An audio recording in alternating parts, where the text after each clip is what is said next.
My next guest is Erin Healey. Erin is a dedicated and passionate advocate for education.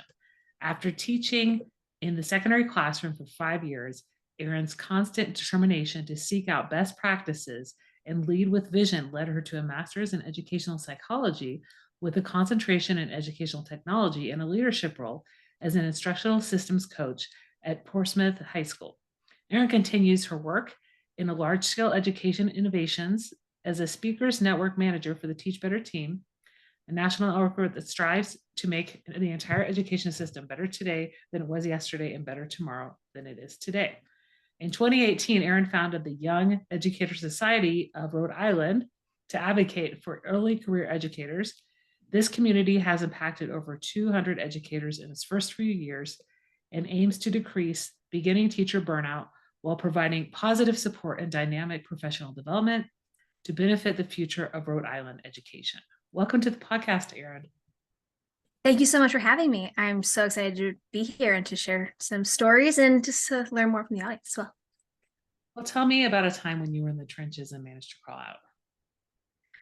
For me, with my background in secondary English, something that I have always been interested in and just loved exploring in my time in the classroom and continue to explore as an instructional coach is the idea of interdisciplinary learning. So I know for a lot of English teachers out there, we are very used to the canonical standards and the texts like, To Kill a Mockingbird, Catcher in the Rye, a lot of these texts that we all grew up with learning in our high school experiences and are still part of the curriculum, but how to make them, more relevant to our students, how to really tie in those real world experiences and make them culturally responsive to the students that are in front of us as well. That's something that I always kind of struggled with. It's just not something that you get a lot of experience in when you are in your pre-service teaching education. And so honestly, how I have found some ways to not only grow my own personal education, but also expand opportunities with this is something that's really hard for a lot of new teachers. And that's kind of what we talk a little bit about with the Young Educator Society is asking around and building a community and then bringing some resources into the classroom that don't typically exist there. It's really hard for a secondary school teacher to find ways to bring in, for example, the health or PE teacher or the computer science teacher or the culinary teacher into your English classroom because everyone's scheduled for teaching blocks at the same time. But I found that not a lot of people also ask. And so if you're the first person to say, hey, can you come to my classroom and do a lesson on like a health lesson on dating violence when we're reading Romeo and Juliet, all of a sudden you're bringing in that relevance piece. You're making an opportunity to expand your content area into different places.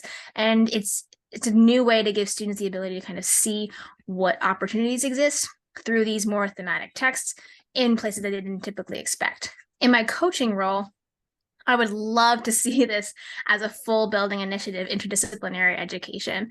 But it is difficult to, work with scheduling and teaching different, standards and different grade levels in different years.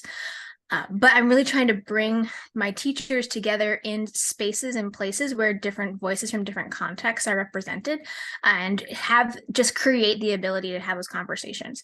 I found a lot of success in, again, just asking like, hey, what times do we have available that are within our contract that might typically be sequestered to department or to grade level planning times? Can we just bring people together to have a brainstorm session?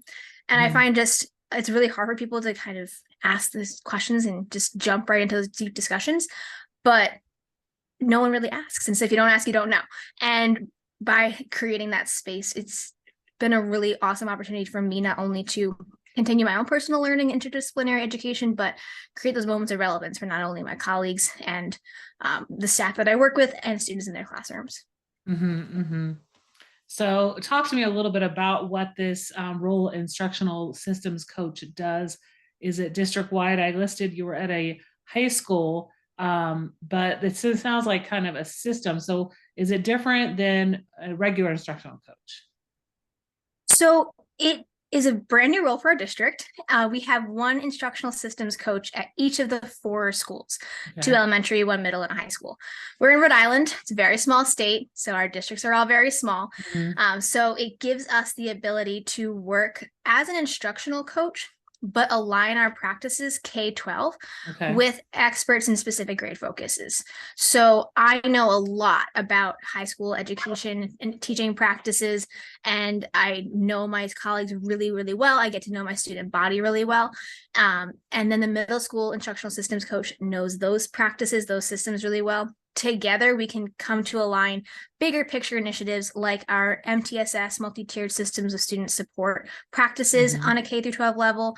When we do a curriculum initiative, like right now, our state is doing high quality curriculum updates for both English and math, and we're able to align those implementations and those pilot practices at a K-12 level.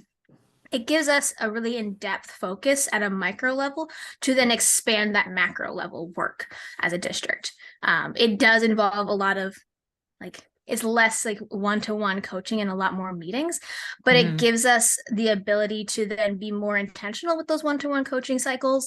When we're working with teachers, then I think if one person is in charge of the entire district, it also, again, brings many minds to the table. And if you don't create the space, you don't ask those questions, it's not going to happen in an effective way. I think the district does a really good job of this. And one of the only districts that I know that has an instructional coach per building in a systems mindset role to specifically focus on bigger initiatives. MTSS is 1/3 of my job, but I also do 1/3 of it is technology support. So when we're rolling out new devices or we're troubleshooting technology issues, we also, again, have that small team of 4 individuals to spread across the district and really build capacity. Okay. So the MTSS, would that be done mostly at the school? And then the tech support, you can rely on the colleagues if it's a district-wide need. So, I mean, help me understand a little bit like how maybe your role also supports the district as opposed to just the high school. Absolutely. When I say we're a very small district, there's still a lot of work that can be done on alignment. We want our practices, our communications to be consistent across the schools. So while we know the different supports that are individual and unique to each building, it's really helpful to come to the table and have a conversation. Like one of the discussions that I was having today was with our elementary school coaches, and we can work on things like supporting special education as a whole, different co-teaching models across the district. We can work on the English curriculum is coming to mind first and foremost because it's been one of our really big pushes this year. But how are we implementing that curriculum with fidelity? What does fidelity look like in grades 4 and grades 10? It gives us that kind of space to make sure that what we're saying is one united front as a school district. Okay. Yeah, and since it's a new position, then you all do have some time as those 4 instructional systems coaches to meet, collaborate as well. Yes. So I mentioned in your bio that you are the Speakers Network Manager at Teach Better Team. And just as a side note, so I'm on a board of directors for world language teachers in Colorado, and we're thinking of building a network of speakers because we got a request. And so at our last board meeting, and I'm like, well, hey, Teach Better Team has a great system already there. So like, I think we would build a network for our state organization based on your speakers network, because you've had that going for a while. So tell me a little bit about like how long you've been the speakers network manager, kind of what that role involves. Are you kind of the go-between person between the speakers and the schools, things like that? Absolutely. So my addition to the team is very exciting, but also pretty new. I came on board at the beginning of January 2022, and the Speakers Network had just started to have been formed. And my role was to really kind of reimagine the scope and sequence of what it was like to be a member of the Speakers Network, and also what kind of opportunities you could provide, not only members of the Teach Better community, but schools, businesses, different leadership organizations across the country, and really kind of expand the message of Teach Better. So it's not an exclusive speaking organization for some of these rock star educators that I work with, but it's also not necessarily limited to the people who are an official member of the Teach Better team. We have a lot of different experts who work full time for the Teach Better team and do a lot of trainings and stuff. But we also know that teaching better is a multifaceted approach to education. So we want to make sure that voices are highlighted and emphasized through our platform that cover a range of different topics, from school leadership to student leadership and how to work with students in your schools to make sure their voices are heard equitably. From covering topics like teacher burnout, which is not necessarily like a focus of our Teach Better trainings, but is a huge concern for a lot of members in the education community right now, to using technology. So it's a wider range of subjects that we can really focus on by identifying experts in those fields, inviting them to be part of our network, and then amplifying their voices.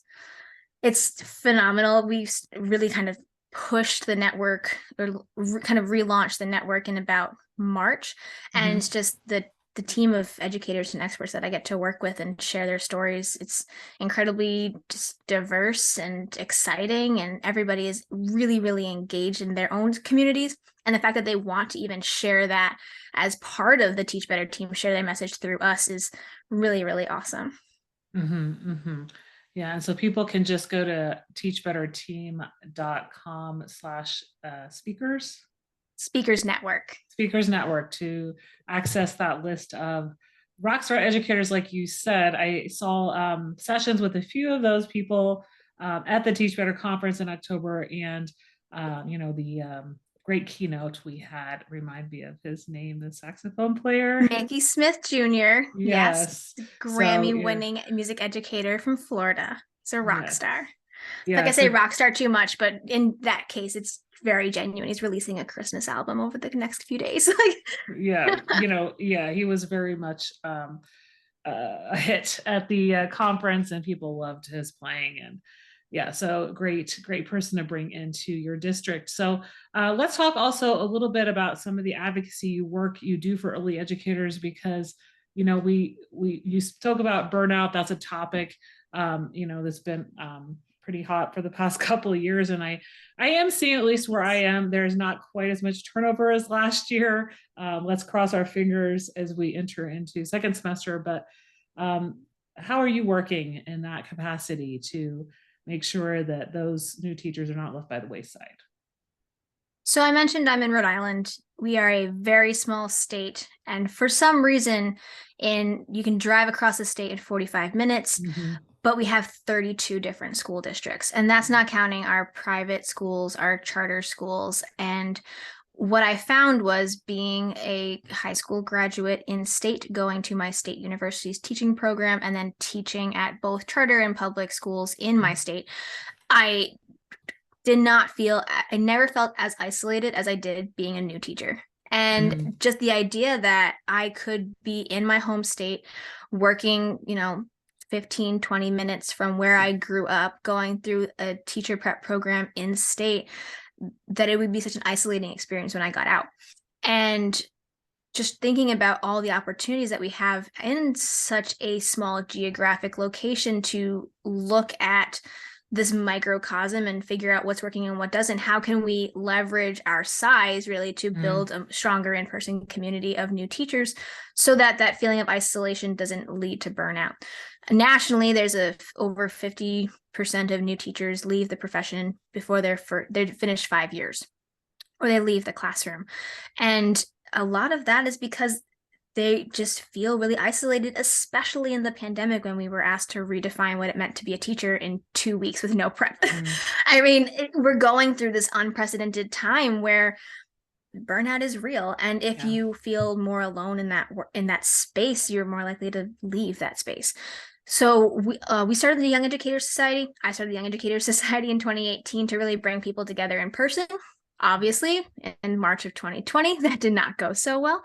But we have a really strong platform of about 200 new teachers across the state and growing, that we support through different online networking activities, building community through social media. We have about 1 to 2 in-person events a year, typically revolving around the evaluation timeframes, which is something that a lot of teachers struggle with, but is Mhm. not necessarily prepared for in your pre-service education experience. A lot of these things that impact education, that don't necessarily involve your teaching. So we're able Mhm. to bring teachers of all different grade levels and contents and backgrounds of experience together. It's not necessarily like your age in Young Educator Society, it's how long Mhm. you've been in the field. So we really try to support that transition from your junior, senior year of college all the way through your 5th year in the classroom, just to make Okay. sure that we're supporting that transition period when teachers are being long-term subs, part-time work, navigating, finding their first full-time job, and making sure that they understand how to read contracts, what an evaluation cycle looks like. Mhm. Again, these even necessarily like moving out of your parents' house for the first time, which Mhm. not a lot of Rhode Island teachers do because you can't afford it, but also we live in a very small state. So a lot of Mhm. these very unique challenges that new teachers are facing that we try to support through, again, bringing communities of people together. And we are very fortunate that we can not only study teacher burnout, look at the Mhm. different root causes of what is impacting new teachers. I teach at our state state university's School of Education now, and I'm part of our state's largest union's early career educator. I'm the Okay. co-chair of that group. So I get to kind of see it from a lot of different places and really study like what is impacting new Mhm. teachers and how can we use the kind of or leverage the capacity that we have in our very tiny microcosm to build Mhm. that kind of support around teachers in our state. I'm so Mhm. glad you don't have a lot of turnover where you are, but it has been very hard, impossible really to fill Mhm. some empty positions that we still have in my own building right now this year, just because there is so much turnover and burnout that we're experiencing right now in Rhode Island. And Mhm. I know a lot of other states are having much worse situations, but um, we are a very small space, so it gives us a lot of different angles to look at this from. Mhm. Mhm. Yeah, and I think in general, the turnover that's taken place in the last couple of years, it might not be just the new teachers. It's teachers in all areas of you know veteran versus new, and it's just kind of like what is the school like where they're at, right, and the students that they have. So, but hearing that there are support networks for Rhode Island, do you know of any other states that might have something similar that maybe you've helped base your teachers, young educators network on? I know that the National Education Association, NEA, has started a really big push to build up early career education supports. Okay. I was very fortunate to go down to Florida and with the national convening, like one of the earlier times that they were starting to work on supporting those Hmm. chapters. But I don't necessarily know of any other non-union related Yeah. beginning educator support groups. And the reason that I do work with NEA in my state, but ESRI is isolated from that is because we do have a huge number of charter and private schools in this state. Hmm. And we also have members of the AFT in our state. And I want to be able to bring that community together because everyone starts off their teaching career differently and changes locations. And the support shouldn't look different. It should be just this equitable experience for all beginning teachers, no matter what Hmm. school or environment or state you teach in, is Hmm. my personal belief. And that way, everyone has the best possible chance to succeed long term in the classroom. You would I feel like you solve a lot of different transition and burnout and transfer challenges that school districts are facing right now if all teachers were able to start from a really, really solid foundation. And you're not going to get that if it's coming from one union but not the other, or it's impacting public school teachers but not private or charter school teachers. Hmm. So that space that's separate from some of these larger institutions, I feel like is really valuable because again, every teacher is starting their career somewhere different. Yeah, and that's great to kind of hear that it is available for people, no matter where they're teaching. But is that something that they usually would hear about from the union? If they're a member, do they need to be a member of the union? Should they be hearing about this from like a grade level chair or department chair? Who would they necessarily find this information out from? For union based supports, probably from their union representative. For me, hopefully, when they're leaving their pre-service experiences. We do a lot of outreach to our 5 main teaching universities in the state, and social media has been a really great tool, and just kind of promoting through word of mouth. If we have a member or someone who follows our network somewhere in the building, we ask them to like share the news with a friend, share the news with a new colleague, share the news with your student teacher, and kind of grow that or more organically. Okay. Yeah, that's something that, people can find out through multiple facets, and, especially if they're taking that pre-service in the state. But even if they're coming to the state just to teach, then yeah, somebody in their building should know about it. So that's great to hear. You've been involved with that for several years now, and the passion, I can hear that in your voice. You're really advocating for those young educators to get the supports that they need. Well, we've had a great conversation today about your current role as instructional systems coach, your involvement with the Teach Better team, and the support for early educators. Out of everything we talked about, what's one thing you'd like listeners to remember? I think that a constant theme throughout my talk today was just about building up that community of people who are going to lift you up, and finding those people who are going to support your not only professional but also your personal goals, and building a support network around you that's going to fill your cup. It's really easy to kind of just, when you're in the trenches, to just deal with everything kind of as it's getting thrown at you, and that's not going to add energy to your cup. You need to find opportunities, and you're going to find opportunities through just asking questions and building that network that are going to lift you up and hopefully sustain you, not only like in your current position in the classroom, but in any of these goals that you have in education. We need more people who are innovative and excited and optimistic in the field, especially right now. And I just hope that it feels less like you're in the trenches if you can find that support network. Yeah, that's a great thought to end with. Where can people find you online and connect with you? Thanks. I am at Mrs. Erin Healey on all social media platforms. I am exploring options outside of Twitter currently, but I am very active right now on Twitter, Facebook, and Instagram. And you can find the Teachers Network or Teach Better Team Speakers Network at teachbetter.com/speakers network. And we have all the social links to those experts as well. And the Young Educators Society of Rhode Island is at YesRIORG, YesRI.org on social media, or YesRI.org on the internet. Great. Well, I'll make sure to list those in the show notes. Well, thank you so much for being on the Out of the Trenches podcast today. It was a pleasure learning about your work and your advocacy for those young educators. Well, thank you so much for inviting me. I really love chatting with you.